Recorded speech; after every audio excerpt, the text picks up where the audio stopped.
તો એક મહત્વના સમાચાર મળી રહ્યા છે, નજર કરીએ મહત્વના સમાચાર પર। અમદાવાદમાં ભારતી આશ્રમનો વિવાદ યથાવત છે। તો મહામંડલેશ્વર ઋષિ ભારતી બાપુના સમર્થનમાં બેઠક મળવાની છે। લંબે નારાયણ આશ્રમમાં સાધુ સંતોની બેઠક મળવાની છે। ઋષિ ભારતીને અપમાનિત કરવા મુદ્દે બેઠક મળશે। મહત્વના સમાચાર, હરિહરાનંદ ભારતી આશ્રમના ગાદીપતિ હોવાનો દાવો કરાયો છે।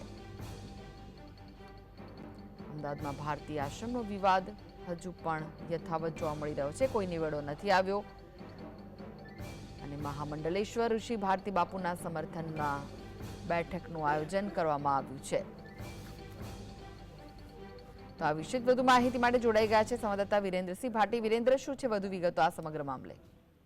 બિલકુલ થી કૃષ્ણા, કહી શકાય કે જે ભારતી આશ્રમનો જે વિવાદ છે તે યથાવતપણે હાલ નજરે પડી રહ્યો છે, કારણ કે જે મહામંડલેશ્વર ઋષિ ભારતી બાપુ હતા તેમના સમર્થનની અંદર આજરોજ બેઠક મળવા જઈ રહી છે। આ બેઠકની જો વાત કરવામાં આવે કૃષ્ણા, તો બેઠક લંબે નારાયણ આશ્રમ ખાતે સાધુ સંતોને મળવાની છે।